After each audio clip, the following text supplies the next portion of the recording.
ما سیاحت را از کشوری خویش آغاز می‌نماییم تحت چنین شعار لایحه نوی تلویزیون باورستان در همکاری با کمیته رشد سیاحی نزدیکان جمهوری تاجیکستان آغاز می‌یابد و لایحه نام دارد سیر کشوری محبوب. هدف تهیه چنین لایحه پیش از همه عمومیت سیاحت داخلی و شناساندن نسل نو از گوشه‌های تاریخی کشور، از یادگاری‌های تاریخی و همزمان از منظره‌های زیبای کشور میباشد. امروز ما تصمیم گرفتیم یک گروه نورسانی که در لایحه‌های گوناگون تلویزیون باورستان خیلی فعال هستند با سیاحت قلعه حصار بریم. در این سیاحت ما را همراه باشید.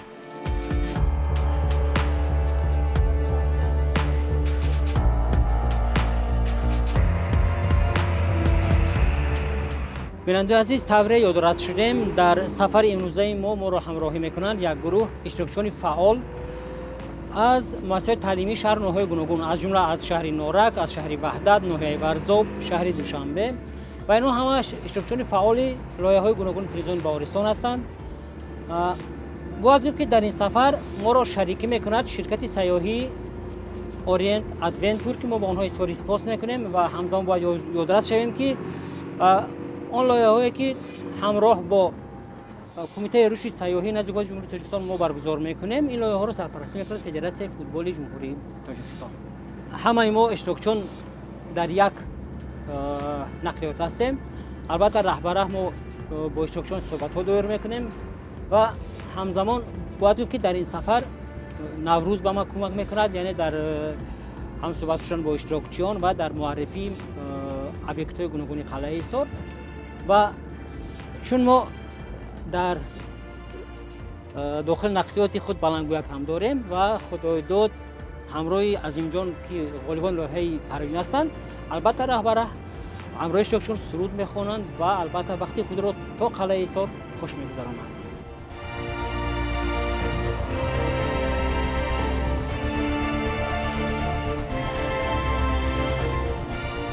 خب سعید جان، شما در کدام مکتب تحصیل میکنید؟ من در مکتبی و چی ورزو. در مکتبی رقم 40 این در ناحیه ورزوب است. بله. چگونه که ما میدونیم شما در زود از آزمونان رسومان که در تلویزیون باورستان برگزار میگردد شما اشتراکی فعال دارید. خب بیشتر شما در کدام آزمون ها شرکت کرده اید؟ در آزمون تاجیکستان، خانه ما، وطن من، جون ما، ارتش ملی بله و نوروز. از همین آزمون هایی که شما شرکت کردید بیشتر کدامش به شما پسند آمد؟ تاجیکستان، خانه ما. برای چی؟ منظره های تاجیکستان. شما توانستید که زیبایی های تاجیکستان را در رسم های خود تصویر کنید. من رحمت الله و موروز، من در مکتب 35 صنف پنجم تحصیل میکنم. خب شما در محفل شاهنامه خوانی شرکت نمودید؟ بله. چند مصرع در اونجا قرائت کردید؟ من در محفل شاهنامه خوانی 105 مصرع شاهنامه قرائت کردم. شما 105 مصرع از خود کردید؟ چه خیلی 105 مصرع از خود کردن دشوار نبود؟ نه، من در یک روز 10-20 مصرع شاهنامه از اون میکردم و شاهنامه از یاد کردن خود را دوام دادن گرفتم هر روز. شما همون مصرع های شاهنامه که در محفل شاهنامه خوانی قرائت کردید در خاطر دارید؟ بله. میتوانید یک چند مصرعش رو این زمان به ما و به تماشابینان پیشنهاد کنید؟ بله. مرحمت. گفتار اندر فراهم آوردن شاهنامه، سخن گفته شد گفتنی هم نمان، من از گفته خواهم یکی با توران، نکوی به هر جا چو آید بکار، نکوی گزین و از بدی شرمدار، سخن هرچی گویم همه گفته‌اند، بری باغ دانش همه رفته‌اند، اگر بر درختی برو من جای، نیابم که از بر شدن نیست رای، توانم مگر پایگاه ساختن، بری شاخ آن سرو سایه فکن، که از این نامه نامور شهریار، به کتی بیمانم یکی یادگار، تو این را دروغ و فسانه مدان، به یکسان روش در زمان مدان، از او هرچی اندر خورد با خیرد، وگر بر رهی رمز معنی برد. سلامت باشید و ما نیز تمنا میکنیم که شما در آینده باز شعرهای زیاد از خود بکنید و در دیگر آزمون‌های تلویزیون باورستان فعالانه شرکت ورزید. تشکر. بهارا مشوخوفا در نگاه در نگاه پر از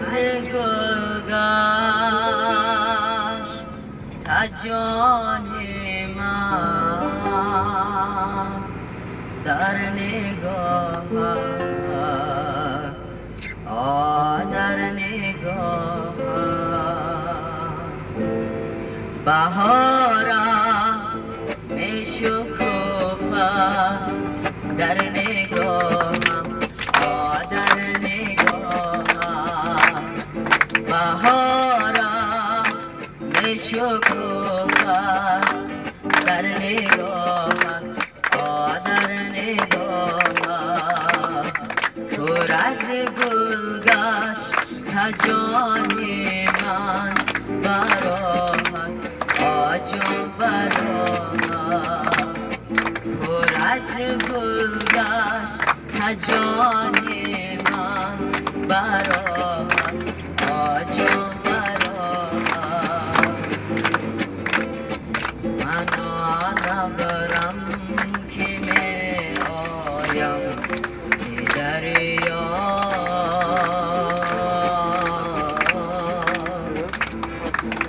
گردم کو بکو صحرا و صحرا نشانی کشتی زاری توگاه کی بارانم سرو بهارم می شکوفم در نگاهت در نگاهت بهارم می شکوفم در نگاهت در نگاهت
تجربه جهانی نشان می‌دهد که در اکثر کشورهای دنیا 75 تا 80% سیاحت‌ها محض سیاحت‌های داخلی رو تشکیل می‌دهد و امروز در جمهوری تاجیکستان این نمود سیاحی در حال رشد قرار دارد. صنعت‌های معیاری تقدیم کننده سوها نیز قبول گردیدند.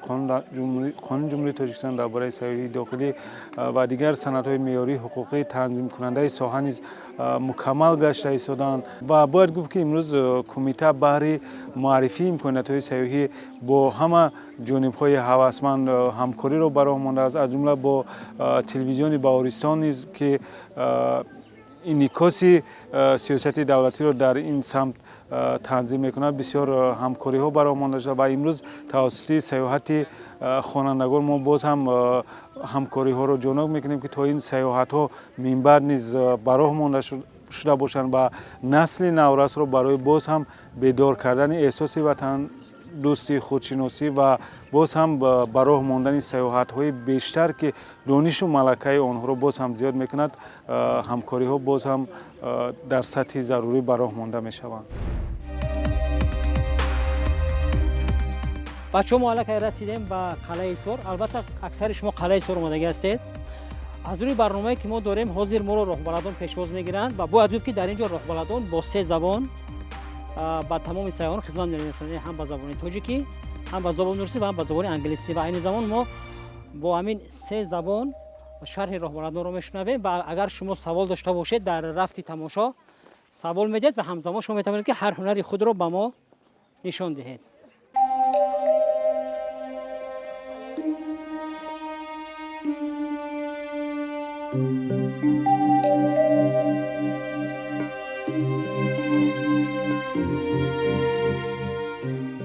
наврӯз шумо медонем ки дар суҳбат гуфт ки саидҷон ки ғолиб озмуни рассомони наврӯзи телевизиони Борисон аст. мо саидро ҷавоб медиҳем, шояд дар ягон ҷой мувофиқ мешинад ва ягон расми ягон гӯшаи қалъаи Ҳисорро мекашад ва мо дар охир намоиш мебинем ки Саид чӣ гуна маҳорати рассомӣ дорад. Хуб, марҳамат ба шумо ҷавоб Саид ва мо ба дигарон бошад сафари худро идома медиҳем.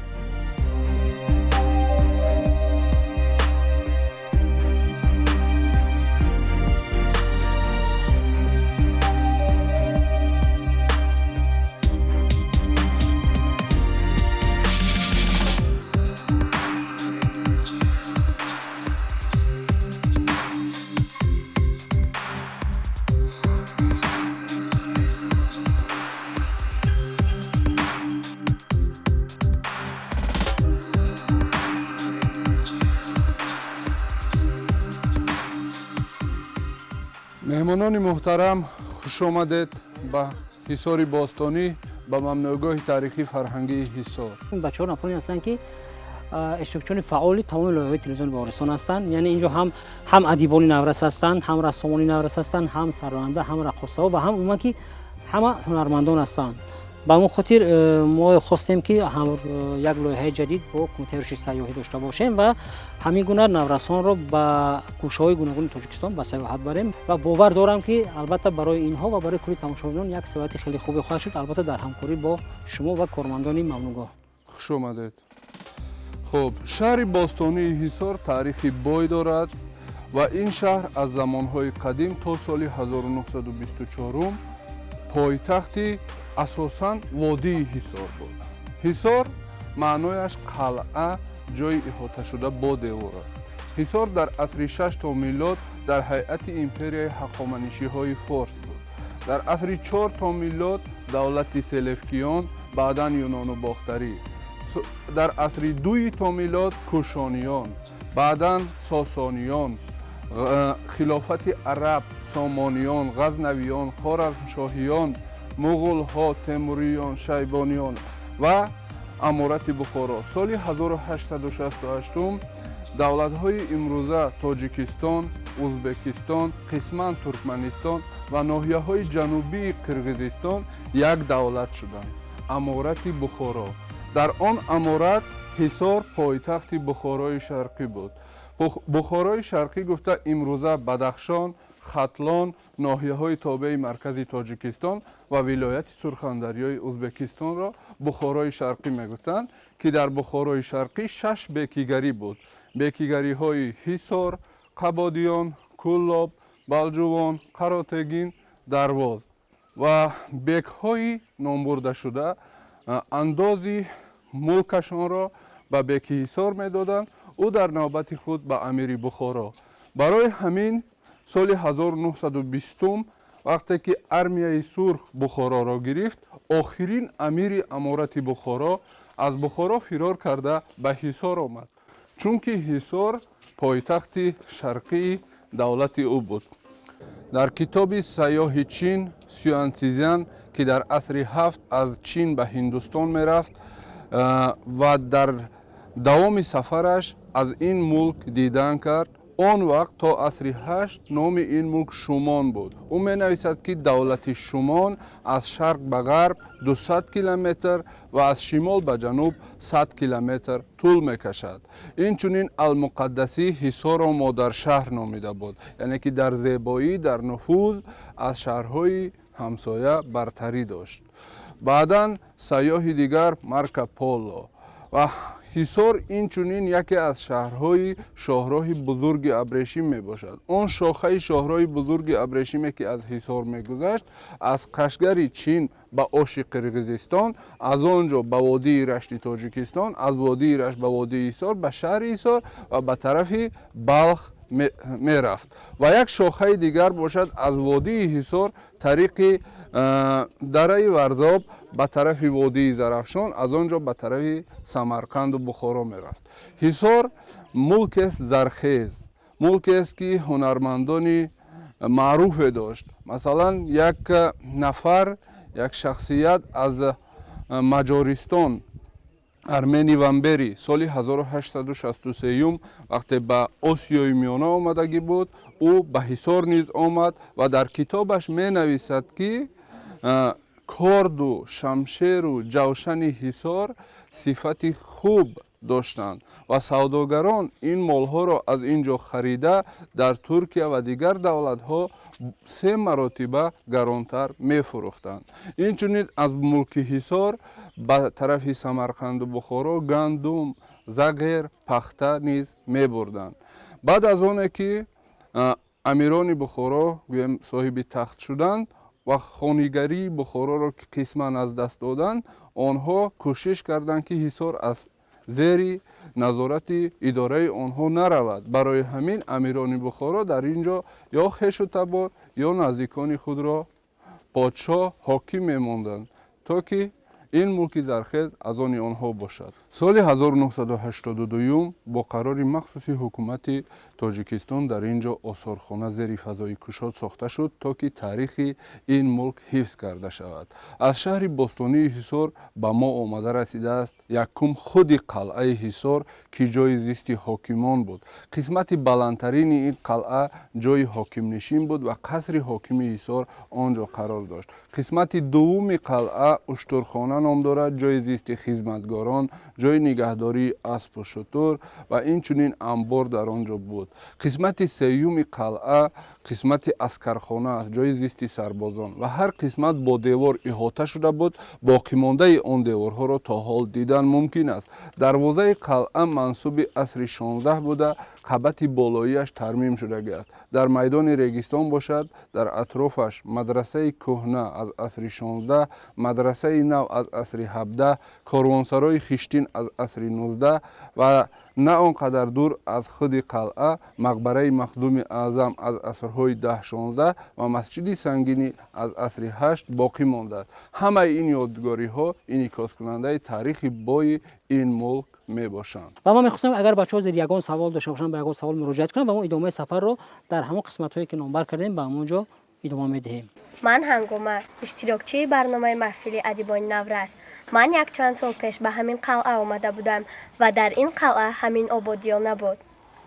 бале, дуруст қайд кардед, чунки якчанд сол пеш дар ин ҷо растаи дуконҳо набуд, майдони регистон обод набуд. ҳамаи ин ободиҳо аз солҳои 2013 то соли 2015 карда шуданд. соли 2015 бо ташаббуси ҳукумати ҷумҳурии Тоҷикистон дар ин ҷо 3000-солагии Ҳисорро ҷашн гирифтанд ва бахшида ба ин ҷашн дар дохили қалъа растаи ҳунармандон аз нав эҳё шуданд, ки аз 10 дукон иборат мебошад ва дар он дуконҳо армуғонҳое ки бо ҳунари дасти ҳунармандони водии Ҳисор сохта шуданд ба фурӯш мегузоранд. хуб, майдони регистон обод карда шуд, сангфарш карда шуд, гулкорӣ карда шуд ва ин корҳои барқарорсозӣ ки аз соли 2011 шурӯъ шудааст, то ҳол давом дорад ва дар оянда низ давом хоҳад ёфт. масалан, имрӯз барқарорсозии қасри ҳокими Ҳисор рафта истодааст. бояд ки объектҳои вайроншудаи ин шаҳр аз нав барқарор шаванд. агар имкон бошад бачаҳо яъне биромада аз наздик онро медидан, имкон ҳаст ё не барои ҳамин чиз? корҳои сохтумонӣ рафта бале, ба ҳар сурат як яъне аз баландӣ шояд як назора мекунанд ҳамин атрофро ва ҳамон худи мебинанд ки чӣ гуна сохта шуда истодааст. албатта, вақте ба баландии қалъа мебароӣ, мебинӣ ки қалъаи Ҳисор дар ҷои муносиб ҷой гирад, чунки атроф чун дар кафи даст аён аст. хуб, мебурем намоша. марҳамат.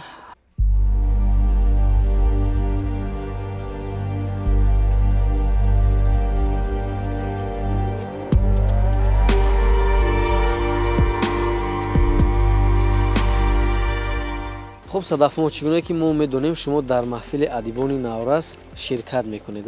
бештар дар мавзӯи чӣ шумо мақола ё ин ки масалан он ҳикоя менависед? мақолаҳои ман дар мавриди мавзӯъҳои гуногунро дар бар мегиранд. ҳикояҳои ман бачагӣ буда, дар он ахлоқи бачагона инъикос ёфтааст. шумо боз дар кадом озмуни шабакаи Баҳористон ширкат мебаред ғайр аз маҳфили адибони Наврас? ман дар лоиҳа осмуни вақти қалам мегирам ки барои тараннуми зебогиҳои ватани азиз инъикос ёфта буд, дар он ширкат варзида ғолиби ин лоиҳа гаштам. Садаф, шумо дар маҳфили адибони Наврас ҳикояҳо пешниҳод мекунед мақолаҳо метавонед яке аз онҳо ро ёдрас бишавед ба мо яке аз ҳикояҳое ки дар ин маҳфил мавриди таҳлил қарор гирифт ин ҳикояи фурӯшанда ва писараке буд ки дар он зиракии писарак дарҷ гардида буд. чӣ гуна ки мо медонем фасли баҳор аст бед доир ба зебогиҳои баҳор як шеър мегӯед ай одаму ай олам огоҳ шав аз ҳолам аз шаҳди барин болам наврӯз муборак бод наврӯз муборак бод. саломат бошед беҳтарин ва кӯшиш бикунед то ин ки дар дигар озмунҳои шабакаи баҳористон ширкат бикунед фаъолона ва соҳиби ҷоизаҳои ифтихорномаҳо гардед. мо ба шумо барору хоҳонем. Ташаккур.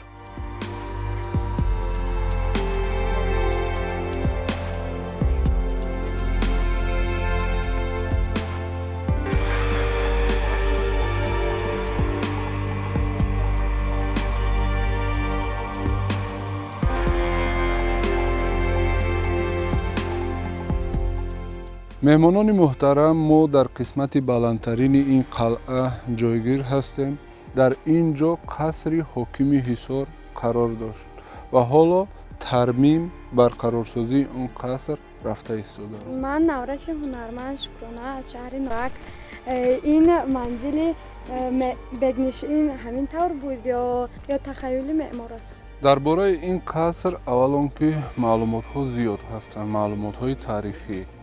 дуюм, соли 1894 рафаэл пампелли олими амрикоӣ дар китобаш тадқиқотҳои дар Туркистон мо расми ин қасрро дар он китоб дида метавонем ки ӯ соли 1894 ба ҳисор омада буд ва акси ин қасрро гирифта буд.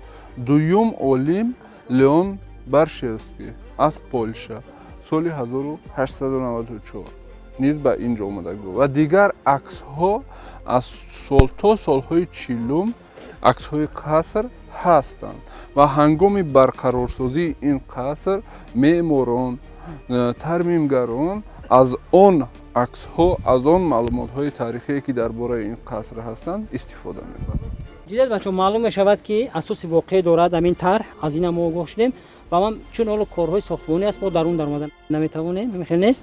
ҳозир як чарх мезанем, манзараи атрофро мебинем, баъд дар ҳамин баландӣ хеле як манзараи хеле хуби баҳорӣ аст.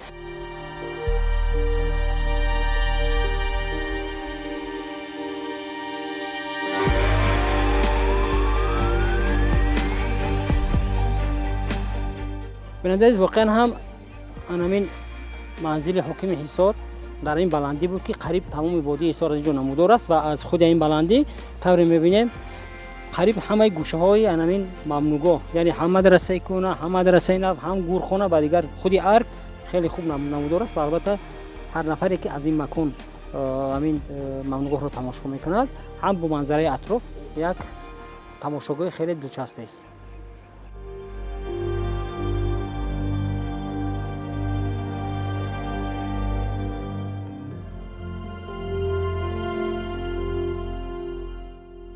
солҳои 2013-2015 бахшида ба ҷашни 3000-солагии ҳисор дар мамнугоҳи таърихии фарҳангии ҳисор корҳои тармимӣ барқарорсозӣ рафтанд ва бахшида ба ин ҷашн дар он солҳо 10 дукони ҳунармандӣ, як дарвоза, як наврӯзгоҳ ва як чойхона сохта шуд. инчунин чашмаи аскархонаи қалъа тоза карда шуд ва атрофаш санг фарш карда шуд.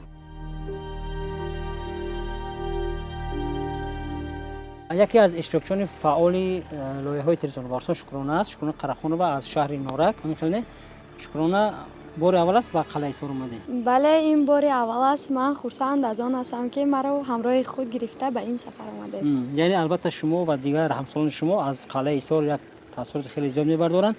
мо медонем ки шумо дар тамоми барномаҳои консертии телевизиони Баҳористон ҳастед ва дар озмунҳо низа. бале, ман дар озмуни Бустон ғолиб баромадам ва дар озмуни Беназир он 3 сол пеш буд дар шаҳри Бохтар баргузор гардида буд. дар он ҳам ғолиб омадам ва дар озмуни Парвин ҳам иштирок карда аз даври якум ба даври дуюм гузаштед.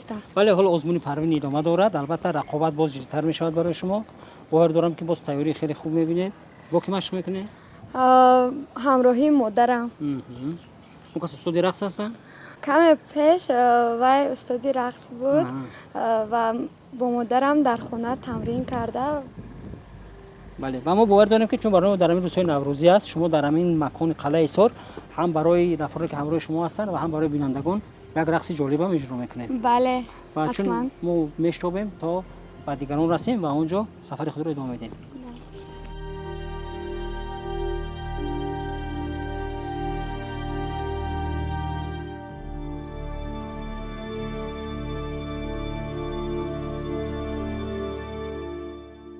دوستان عزیز، عظیم جان یکی از غالیبان ازمون پروین و از شهر وحدت می باشد. خب عظیم جان، کدام سال در ازمون پروین شما غالب آمدید؟ من 2017 در آزمون پروین غالب آمدم. سال 2017 با کدام سرود غالب آمده بودید؟ در این آزمون سرودهای گوناگون را خواندم و همزمان میخواهم که سرود رکوی در پروین در فینالش خوانده بودم میخواهم اینجا سرایم.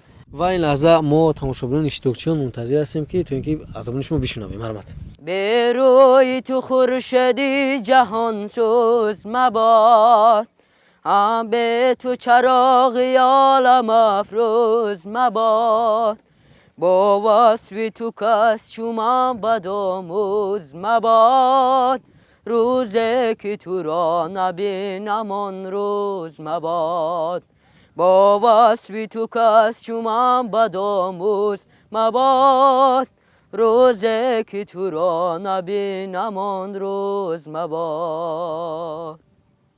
نامش چونوم دل از فرح زنده شود، حالی من از اقبالی تو فرخنده شود، و از غیر تو هر جا سخن آید به میان، خاطر به هزار غم پراکنده شود، و از غیر تو هر جا سخن آید به میان، خاطر به هزار غم پراکنده شود.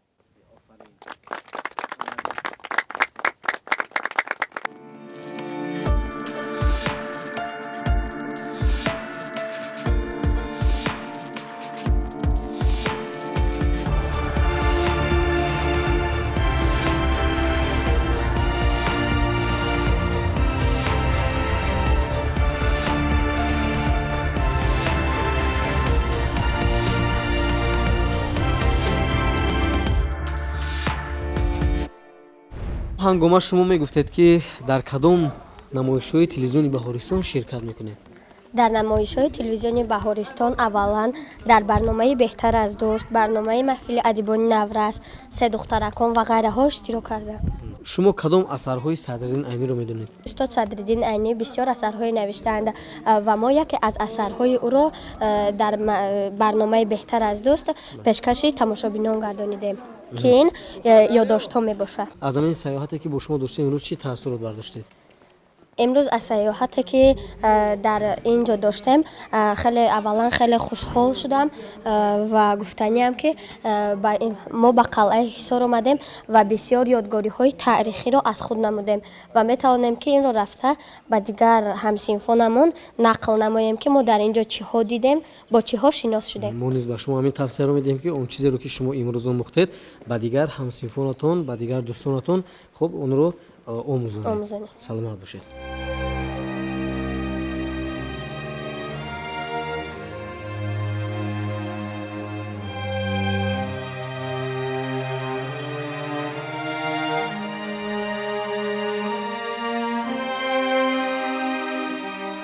مهمانان محترم، سال 1946 باستانشناسی советی میخائیل میخائیلویچ دیاکنов پойдевори ин дарвозаро омӯзишашро шурӯъ намуд ва дар китобаш древнии источники таҷикистона менависад ки яке аз манораҳои ин дарвоза зиндон будааст. шумо дар бораи восех хуб маълумот доред? шӯришгар он кас пеш аз оне ки ба шаҳри сабз равона шуд, фиристода шуд, 3 рӯз дар зиндонҳои ҳисор ӯро нигоҳ доштанд. як нафари дигар подпоручик Литвинский соли 1914 ба ҳисор омада буд. ӯ менависад ки дар дохили қалъа ӯ зиндон дид ки аз се ошёна, яъне ошёнаҳои ҳамон зиндони таҳхонадор буд ва дар он ҷо одаморо нигоҳ медоштанд. ҷо мисол берем он нафароне ки қонуншиканӣ мекарданд. имрӯз мо ҳамаи ин маълумотҳоро ҷамъ карда як намунаи зиндон кардем, то ки тамошобинон гузаштаро ҳис кунанд. ман Толиб, иштирокчии барномаи Беҳтар аз дӯст ва узви маҳфили адибони Навраз. ман савол дорам, ки ҳамин восеъро дар ҳамин зиндон зиндонӣ карда будам. маълумоти аниқ дар кадом зиндони Ҳисор нигоҳ доштани восеъ нест, лекин дар Ҳисор буд. маълум нест ки дар кадом зиндони Ҳисор ӯро нигоҳ доштанд. аз рӯи маълумотҳои таърихӣ дар Ҳисор якчанд зиндон буд ва дар кадом зиндон нигоҳ доштани восеъ ҳам маълум нест. бисёр хуб. дар бораи зиндон ва маълумот гирифтед бачаҳо ва ҳозир мо аз рӯи хатсайр бояд ба мадрасаи кӯҳна равем. Мехел аст? ба мадрасаи нав баъд кӯҳна. ва ман мехостам ки чун мо овоҳан кардем бачаҳоро, шояд баъзе маълумотҳоро мо барои ки воқеан ҳам бинандагон боварӣ ҳосил кардем дар ҳамаи маконҳои сайёҳии мо, яъне бо забонҳои масалан ҷаҳонӣ, яъне бо забони русӣ ва англисӣ низ мехелест, роҳбарадон ва сайёҳон мефаҳмонанд. шояд як маълумоти кӯтоҳ шояд бачаҳо савол медиҳанд бо ягон забон ва мо дар он ҷо шояд ки баъзе маълумотҳоро бо дигар забон чӣ хеле ки дар аввал ман гуфтам, шумо метавонед бо се забон шахсан ба худи ман тоҷикӣ, русӣ, англисӣ савол диҳед, ман ҷавоб медиҳам.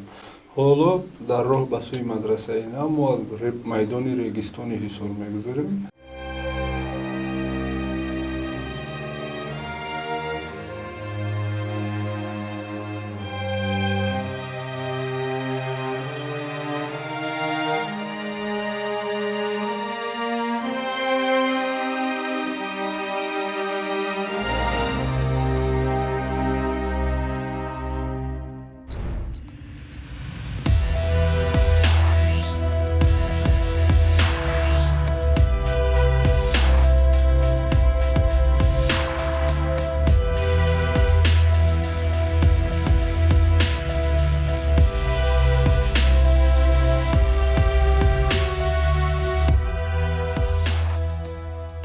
дӯстони азиз, худоидод низ яке аз ғолибони озмуни Парвин аст ва худоидод ман ба шумо як савол дорам, ки шумо боре ба қалъаи Ҳисор барои тамошо омада будед? бале, ба қалъаи Ҳисор ман омада будам, вале ба даруни қалъа надаромада будам ва ин барнома ба ман имкон дод, ки аз ин макони таърихӣ дидан кунам. чӣ таассурот бардоштед? манзараи зебо, боду ҳавои дилкаш ва боз таърихи худро вақте мефаҳмӣ, боз ҳам дилат ба шавқ медарояд ва дар роҳи ватан хизмат мекунӣ. бале, ва шумо дар дастатон асбоб доред, метавонед як навозиши хурдеро лиҳоза пешкаши бинандагон намоед? бале.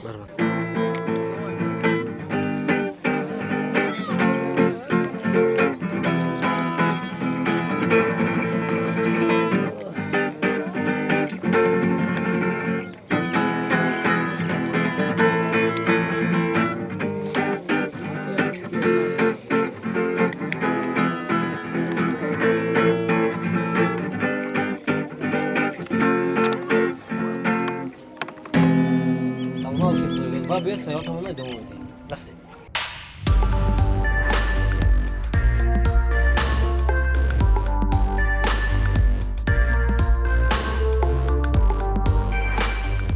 дӯстони азиз, хатсайри мо тавассути намоиши сайри кишвари маҳбуб дар мамнӯъгои қалъаи Ҳисор идома дорад ва айни замон мо дар рӯбарӯи мадрасаи нав ва майдони регистони ин маҳал қарор дорем ва тавре гуфтем шумо метавонед ки озодона бо кадом забоне хоҳед ба роҳбарадони мо муроҷиат кунед. Марамад. Шелковый путь проходил через Гисар? Да, город Гисар был одним из городов Великого Шелкового пути. И во II веке нашей эры Гисар соединял Китай и Бактрию в Шелковом пути.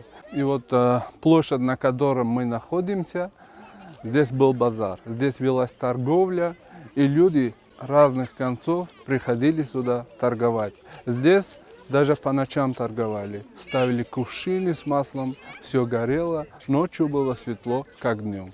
خب روبروی ما بینوی قرار دارد که مدرسه نو نام دارد. مدرسه نو همچون مکتب دینی، همچون مکتب در عصر 17 با کمک یک زن سوداگر با نام عایشه ساخته شده است. این مکتب برای دختران بود و آنها در اینجا تعلیم می‌گرفتند. مدرسه از خشت پخته ساخته شده است و قبط پیشش باشد از 2 آشیانه عبارت است. در آشیانه دوم معلمان زندگی می‌کردند. در آشیانه یکم داخل هر یک حجره 3 طلبه اقامت می‌کرد. اینچنین یک صنفخانه و یک مسجد دارد.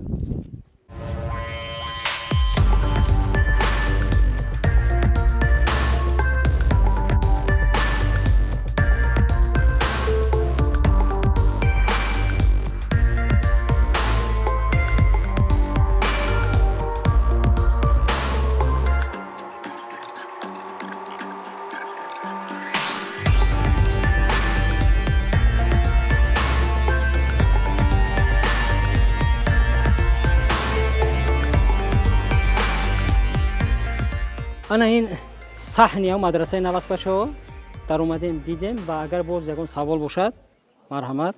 من سوربن اشتراکچی فعال محفل ادیبای نوروز میخوام سوال دیم با زبان انگلیسی. مرحمت. Can you give information for us about this building? Yes, this building was built in the 17th century and it was religious school for the girls. One rich woman whose name was Aisha came to trade to Hisar in the 17th century and she paid money for the building of this school for the girls. And this school worked until 1924. گم میکنم که همه فهمیده دن اونقدر سوالی دشوار نبود و جواب دشوار هم نبود چون همه شما باید انگلیسی رو خوب دونید. حالا که به این سوال ما قسمت در بیرون جواب گرفته بودیم به اون خاطر اگر اجازه باشد بچه‌ها یک همین کم تماشا کنند و اون سپس به مدرسه البته میتونید تماشا کنید تاریخ رو حس کنید بعداً در مدرسه کهنه دوام میدهیم.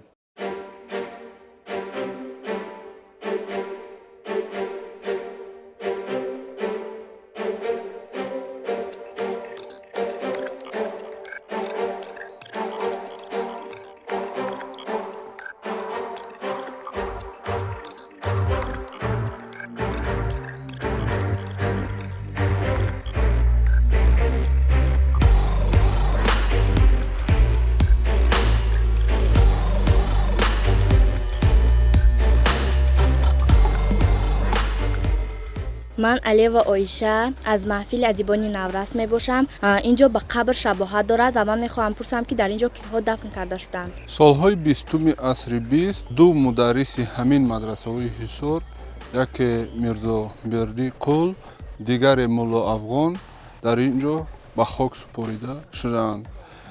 آن مدرس یکی در اینجا به خاک سپریده شده است فرزند نداشت و وصیت کرد که تا که او را در بین دو مدرسه به خاک سپارند و دعای خیری شاگردانش به او رود.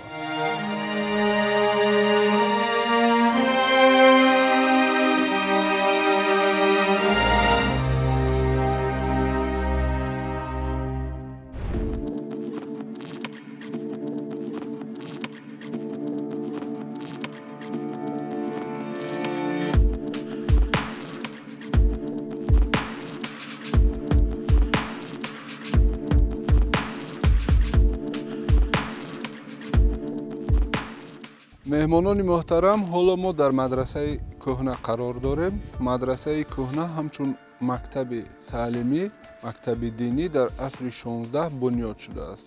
مدرسه از 27 حجره جای خواب، 4 صنفخانه، 1 کتابخانه و 1 مسجد عبارت می باشد. Someone have any question about this place? Yes, I have. How many students did live in the each rooms of the madrasa?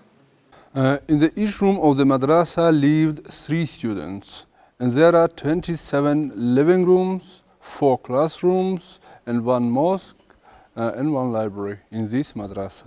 در هر یک حجره 3 طلبه اقامت داشت و این مدرسه در عموم از 27 حجره جای خواب، 4 صنفخانه، 1 کتابخانه، 1 مسجد عبارت می باشد. عین حال ин бинои мадраса ҳамчун осорхона истифода мешавад ва ҳуҷраҳои толори намоишӣ аст. ва айни ҳол имкон дорем ки аз ҳамин осорхона бачаҳо тамошо кунанд. яъне инҷо нигорҳои хеле зиёде ҳам ҳаст, арзишманд ҳам ҳаст. ман бовар дорам ки ба шумо писанд меояд. марҳамат. аз толори асосӣ шурӯъ намоед. марҳамат. шояд дар бораи намин санг як ду маълумот медиҳед? осоре ки мо дар наздаш ҳастем сарсутун ном дорад. сарсутун соли 2014 аз дохили чашмаи қалъа бозёфт шуд. 2700 сол таърих дорад. ин дар биноҳо, дар кӯшкҳо болои сутун меистод. дар кадом айём сохта шуда бошад ин? ба давраи ҳахоманишиҳо тааллуқ дорад. гузаштагони мо обро муқаддас мешумориданд ва мегӯянд худои об, худои дарёҳо ин анахито мебошад ва дар назди ҳамон обҳо маъбад месохтанд. шояд ин сарсутун қисме аз ҳамон маъбаде аст ки ба анахито бахшида шудааст. хуб, марҳамат. оғоз мекунем тамошоро.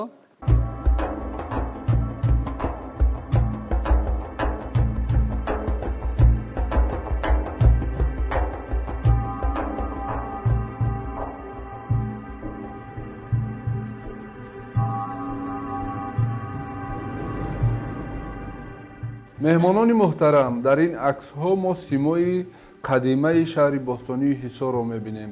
дар расми якум мо қасри ҳокими ҳисорро мебинем. ин расм соли 1894 аз ҷониби рафаэл пампелли, як олими амрикоӣ гирифта шудааст. дар расми дуюм бошад мо майдони регистони ҳисор, дарвоза ва қасри ҳокими ҳисорро мебинем. ин расмро бошад як олим аз полша соли 1894 номи он олим леон баршевский мебошад гирифтагӣ ҳаст. дар расми сеюм ки ба соли 1908 тааллуқ дорад мо дидбонгоҳро мебинем. дидбонгоҳ, дарвоза ва қисме аз майдони регистони ҳисор. харитаи лоиҳа солҳои 70 ҳукумати шӯравии тоҷикистон тасмим гирифт ки дар ин ҷо мамнӯъгоҳ, осорхона зери фазои кушод созад ва тамоми ёдгориҳои меъмории ҷумҳурии тоҷикистонро, намунаашро дар ин ҷо барқарор кунад ва таърихи миллати тоҷикро дар як ҷо нишон диҳад. ин лоиҳа баъд аз пошхӯрии давлати шӯравӣ нотамом монд. лекин бо ташаббуси пешвои миллат, президенти ҷумҳурии тоҷикистон аз соли 2011 инҷониб ин лоиҳа аз нав эҳё шуд ва корҳои тармимӣ то ҳол рафта истодаанд. харитаи шаҳри ҳисор бошад дар осорхонаи лувр дар фаронса нигоҳ дошта мешавад ки соли 1914 он харитаро як хонуми инглиз кашидааст. дар ин харита мо худи қалъаро мебинем, ҷои зисти ҳокимон, корвонсарой, мадрасаи кӯҳна, мадрасаи нав, мақбараи махдуми аъзам ва масҷиди сангин. атрофи шаҳр девор буд. девор 10 километр дарозӣ дошт, баландиаш то 7 метр, паҳноияш то 5 метр. 4 дарвоза дошт. дарвозаи ғарбӣ чангоб ном дошт, чунки дарёи чангоб он ҷо ҷорист. дарвозаи ҷанубӣ шакарӣ, дарвозаи ҷанубу шарқӣ хоки сафед ва дарвозаи охирин чашмаи моҳиён ном дошт. яъне ҳисор маънояш гуфтем ҷои иҳоташуда бо девор мебошад. вақте ки арабҳо омаданд, диданд қалъа, диданд шаҳри бо девор, номи ин мулкро ҳисор ном карданд. то асри 8 номи ҳисор шумон буд. шумон яъне пешонии замин ё ҷои хуб. баъдан дар асри 16 калимаи шумон ба шодмон иваз карда шуд. имрӯза ҳисори шодмон аз ҳамон ҳисори шумони қадима омадагӣ аст. шодмон яъне хурсандӣ, хушбахтӣ. водии ҳисор як водии зархез аст ва мардум дар ин ҷо гурусна намондагӣ ҳаст, ба ҳамин хотир шодмон ном карданд.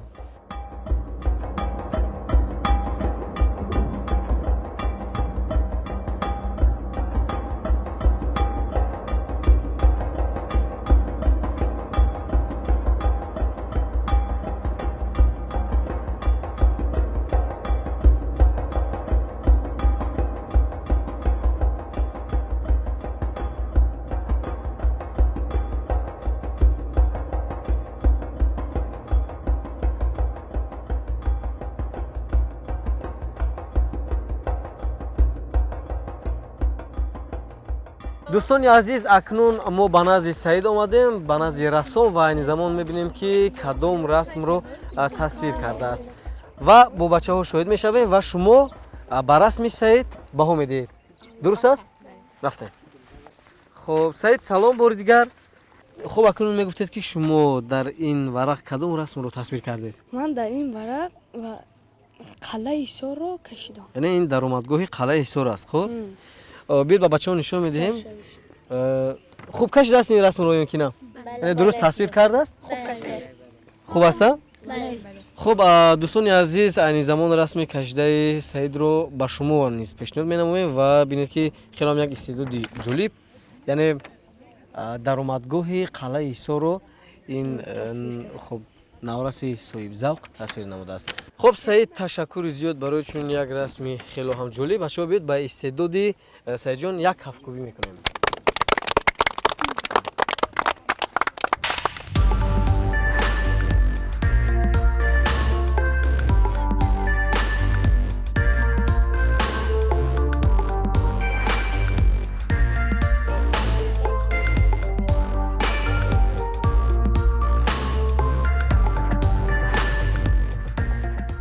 گمان میکنم که سیاحت با همه شما پسند اومد.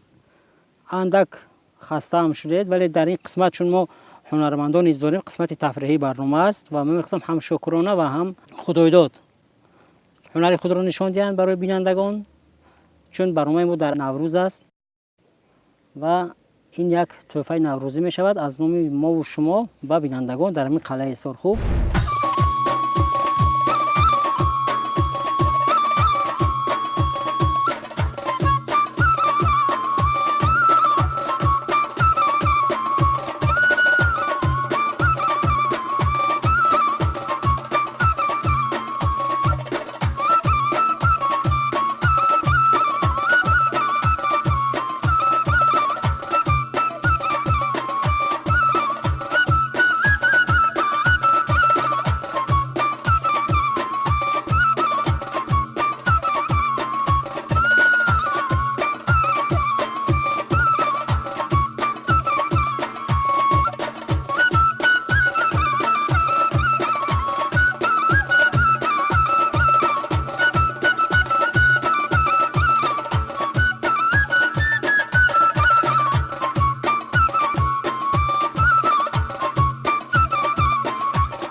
گشتم ای بسویم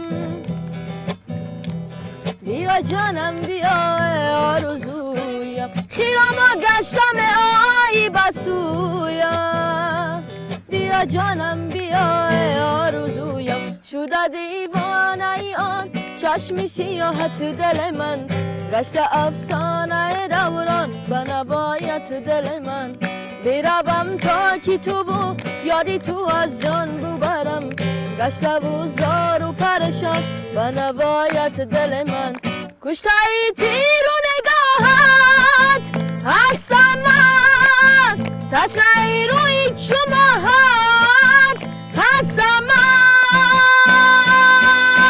من زلفی که جده ما نکرده است زی خشواشونا بیگانه کرده است من زلفی که جده ما نکرده است زی خشواشونا بیگانه کرده است خیرم گشتم ای بسویم بیا جانم بیا آرزویم خیرم گشتم ای بسویم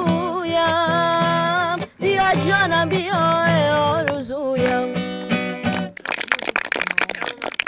پس از سیاحت چون بچه ها خیلی معلوم است که کند میمانده هم شدند سرپرستان ما تصمیم گرفتن که با انمی اشتراکچیان خوراک نصف روزی آماده کنن و ما البته در همین طبیعت زیبا امکان داریم که به بچه‌ها غذا پیشنهاد کنیم و سپس گمان میکنم که پس از همین یک لحظه تفریحی می شود و ما به سرگذشت خود امروز خاتمه میدهیم.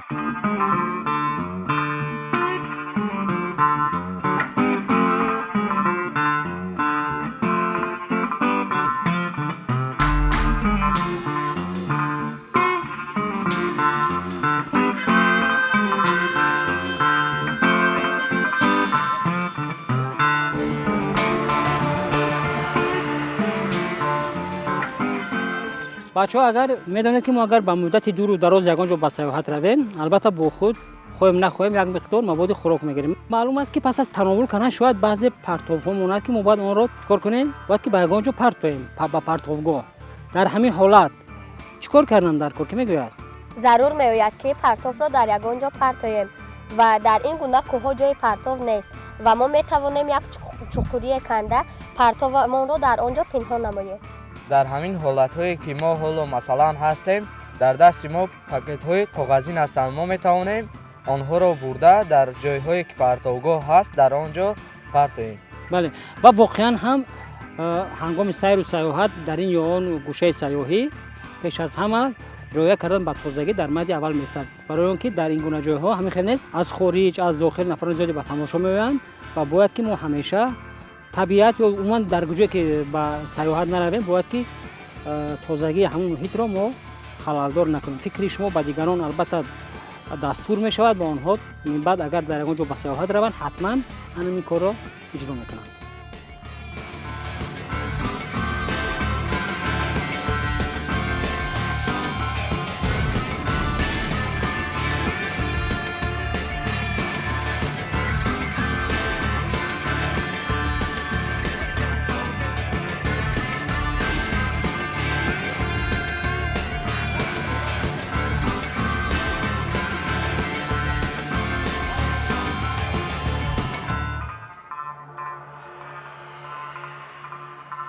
من به تلویزیون بهارستان عرض سپاس میکنم که به ما امکانیت دادن که به قلعه حصار آیم و همه یادگاری های تاریخی رو نیز از خود کنیم. ما از تاریخ گذشته خود آشنایی پیدا کردیم و خیلی معلومات های نو هم گرفتیم. بسیار چیزهایی که ما درباره این موضوع تاریخی تویستان نمیدانستیم از خود کردیم و دانستیم. مثلا جدا بودن مدرسه دخترانه و پسرانه برای من بسیار معلومات تاریخی خوبی بود. با من زندان و آثارخانه اینجا خیلی معقول شد. بار دوم است که به قلعه حصار میام اما بار اول که می آمدم نه اونقدر معلومات داشتم اما وقتی که بار دوم آمدم من معلومات بسیار به دست آوردم. سیاحت ما توسط نخست نمایش سیر کشوری محبوب با شرکت یک گروه نورسان فعال لایحه‌های گوناگون تلویزیون بهارستان اینجا در قلعه حصار به انجام میرسد و یادداشت بشیم که این نمایش در همکاری با کمیته رشد سیاحی نزد حکومت جمهوری تاجیکستان صورت میگیرد و من بعد ما امکان داریم که در هر شماره نمایش نورسان فعال خوانندگان مؤسسات تعلیمی را به این یا آن موضع سیاحی کشور برای تماشا بریم و شعار نمایش ما